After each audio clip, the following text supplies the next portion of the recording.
primeira coisa que precisamos entender quando falamos de ficção científica é que ela não chega a ser um gênero cinematográfico em si. Na verdade, podemos considerar um subgênero, que pode se encaixar em todos os demais gêneros do cinema. O conceito básico de uma ficção científica é um filme com base científica apoiado em fenômenos que não são totalmente aceitos pela ciência e que se utilizam de elementos futuristas e ou tecnológicos na sua narrativa. Uma ficção científica pode ser uma comédia, como O Guia do Mochileiro das Galáxias, de 2005. Pode ser um romance, como Questão de Tempo, de 2013.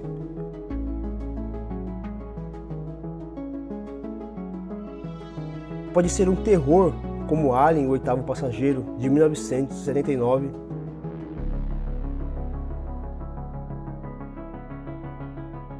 Pode até ser uma aventura, como De Volta para o Futuro, de 1985.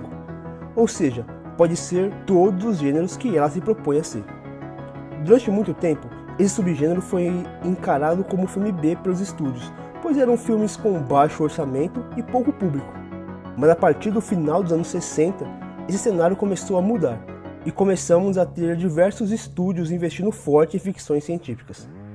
Entretanto, bem antes disso, em 1902, tivemos a primeira ficção científica lançada no cinema, e a partir dela surgiram todas as demais produções, perpetuando o que é uma das principais características da ficção científica ou do sci-fi: o espelhamento com a nossa sociedade.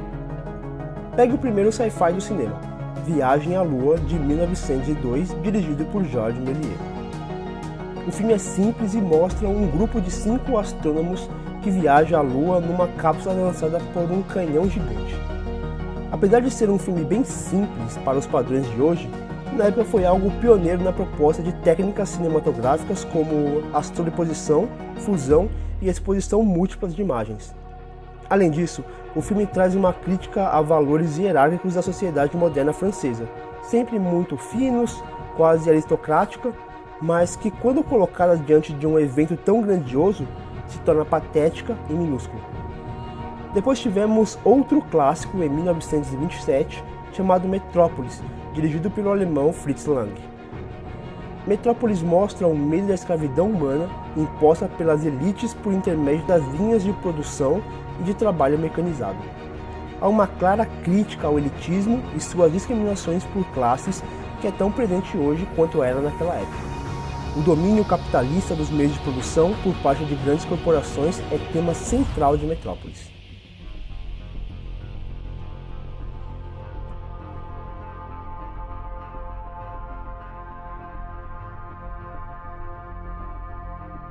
Passando para os anos 60, tivemos Fahrenheit 451, de François Truffaut, lançado em 1966. Um clássico absoluto, que cria um espelhamento assustador entre o nazismo na Alemanha e o macartismo nos Estados Unidos, com um tema muito atual, infelizmente, que é a censura política. Basta olhar o que está acontecendo em nosso país com a aprovação da Lei nº 16488, de outubro de 2016, que poderá censurar manifestações na internet sem que haja sequer uma decisão judicial. Sem falar nas recentes manifestações de censura a exposições de arte em São Paulo, Belo Horizonte e Porto Alegre. Nos anos 70, outro clássico absoluto nos pôs a refletir: Solaris, de 1962, dirigido por o russo Andrei Tarkovsky.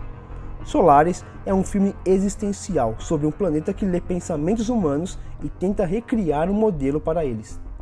Aqui temos um filme mais filosófico, pois sua proposta é nos fazer pensar no que é ser um humano. O que consiste em sermos humanos? Sentimentos? Mortalidade? Raciocínio? Tudo isso é posto e discutido nessa obra-prima do cinema.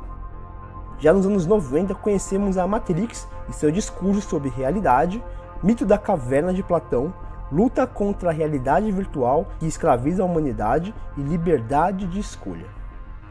Chegamos aos anos 2000 e tivemos Minority Report, a nova lei de Steven Spielberg, tratando sobre tecnologia de combate ao crime.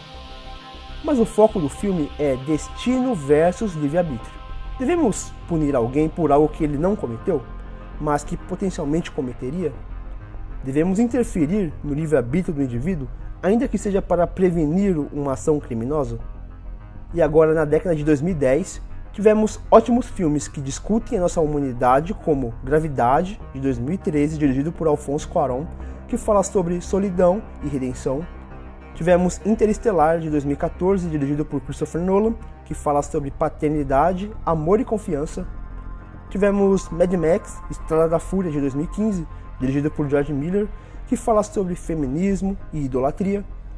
Tivemos ainda A Chegada, de 2016, dirigido por Denis Villeneuve, que fala sobre comunicação ruidosa, destino, mídia sensacionalista, medo do desconhecido, projetos armamentícia e a nossa própria existência.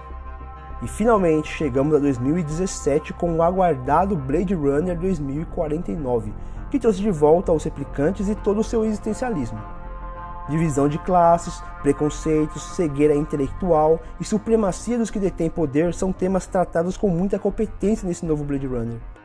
Mas como o ano ainda não acabou, não podemos deixar de lado o sci-fi mais famoso do cinema, Star Wars, que retorna com o episódio 8, Os Últimos Jedi. A franquia é popular não somente por seus personagens marcantes, mas também por seu enredo envolvendo lutas de classes, opressão ditatorial e imposição religiosa. Isso cria paralelos assustadores com o crescimento de grupos que disseminam o ódio e a segregação no mundo. A imposição religiosa que se mistura com a política, impondo suas crenças em detrimento da individualidade das pessoas, estão presentes em dias recentes.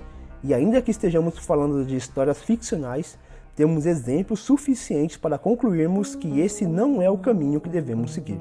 Resumindo, o papel da ficção científica é falar sobre nós, humanos, sobre nossos problemas, nossos medos, nossas alegrias e principalmente a nossa sociedade. Este episódio ele fica por aqui. Esperamos que tenha gostado desse vídeo. As referências utilizadas neste ensaio estarão na descrição. Não se esqueça de curtir o vídeo, de assinar o canal e de compartilhá-lo em suas redes sociais. Um forte abraço e até a próxima!